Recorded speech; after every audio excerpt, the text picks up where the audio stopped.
Hey, welcome back. Let's go ahead and dive into chapter 1, part 1 of A Goddess is a Girl's Best Friend by Lori Sue Buckway. Part 1, Reclaiming Eve. Reclaiming Eve. The Bible begins with a powerful acknowledgement of the dual nature of the source of being. But the chapter 2 of Genesis 11 was thought of a singular and male. When Eve did not obey him, she was cursed with male domination. And the divine feminine shared Eve's faith. Eve's stories mark the end of the reign of the Queen of Heavens. I'm no biblical scholar, but I think Eve got a bum rap, or as the popular t-shirt tells the story. Eve was framed, although she should be exalted and honored for her role as the first woman on earth, the mother of us all. She has been vilified for succumbing to temptation and looked upon as a role model for all that women should not be. Making matters worse, she's been portrayed as poster girl for female subservience, and proved that women are the lesser of men. She is our first link to the divine feminine in human form. Yet her tale is riddled with fear-based messages that have long made women afraid of their own curiosity, power, and self-expression. Was she really such a bad girl?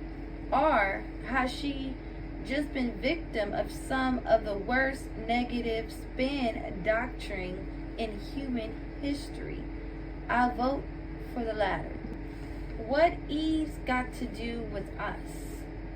The stern interpretation of Eve's role in Genesis tells us that women are servants as best companions, not equal partners to men.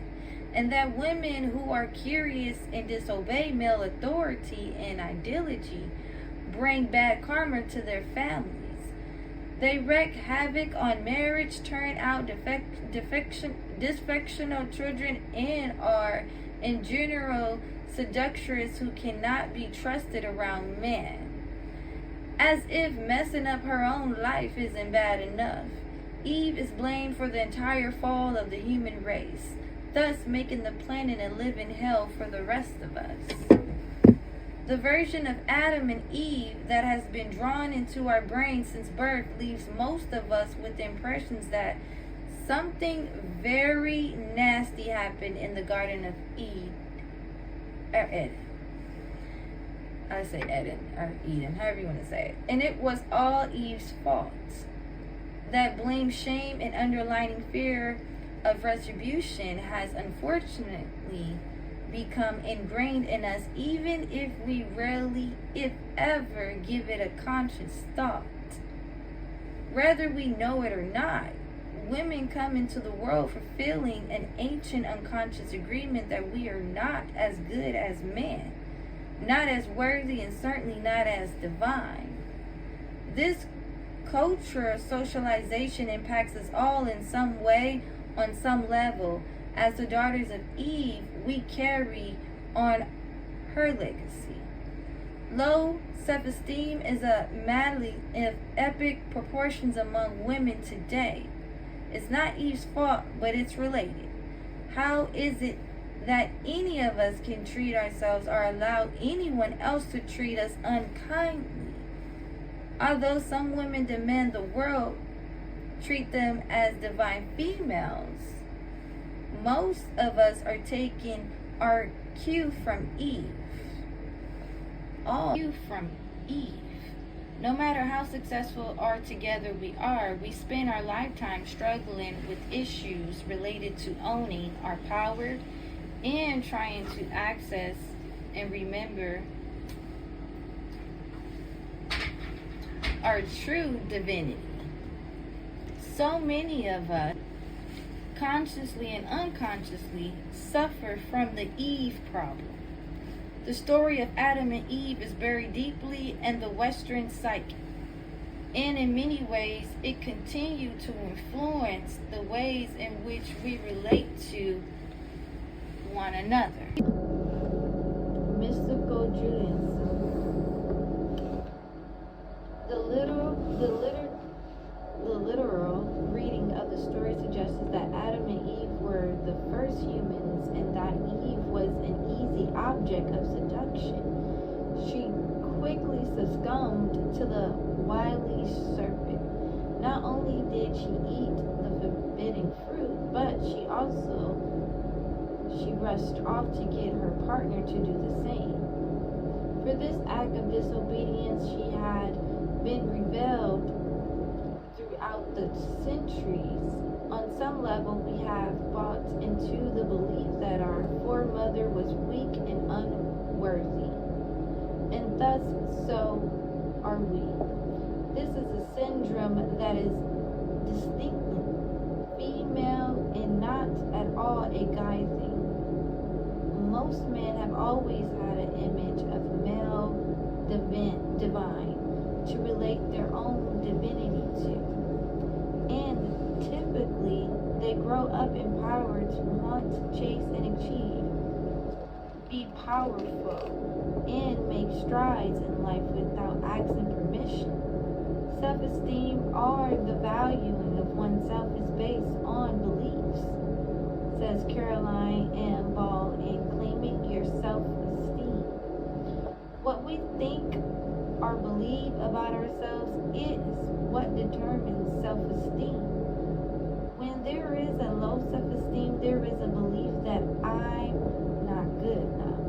Typical feelings associated with thoughts of not being good enough are hurt, anxiety, frustration, anger, and most often shame. The Eve problem sets us up for a difficult internal struggle that because Eve was bad and deserved to suffer, all women are supposedly bad and deserve to suffer. How can we possibly feel good about ourselves if we all came from her? How can we possibly connect to the divinity within us if we have no model of a God who looks like us? How can we have the courage to follow our curiosity, passions, and dreams after what happened to Eve? Some people believe that these kinds of beliefs are so embedded in our collective conscience and personal psyche that they become as much a part of our makeup as our DNA. Passed along as cellular memory, each of us carries a message from our ancestors in every cell of our body. Writes scientist Brian Skies and the 7 Daughters of Eve. It is our DNA, the genetic material that is handed down from generations to generation. Within our DNA, it is written not only our history as individuals, but the whole history of the human race. Generation and generations of women have carried within them the belief that they are not good, worthy, or powerful. A belief sculpted into our cellular memory by the ancient myth that the first woman was no good.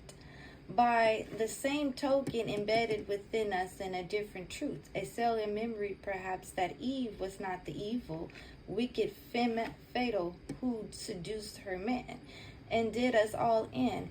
If we can come to know Eve as a woman who she was willing to go out on a limb to kick off the evolution of humanity, and who initiated her man to knowledge, as women often do with their men. We can liberate ourselves from the story that the first woman was embarrassment to humankind. I believe we can reinterpret Eve and in doing so reclaim the divine female that lives within us all. In this part, we will look at ways to de-vilify Eve, to redefine her and reinterpret her story in ways that empower women. For generations, women in general have been plagued by a small voice, An imagery shepherd that hisses in our ear. Who are you to be powerful, strong, capable, prosperous, and successful? Time has come to put that hiss in its proper perspective. Make the serpent recoil and transform its tune from the negative self-talk to inspiration for success, spiritual development, and personal evolution. On the next video, we will continue on chapter 1, part 1. And what we have left off at is reinterpreting the story.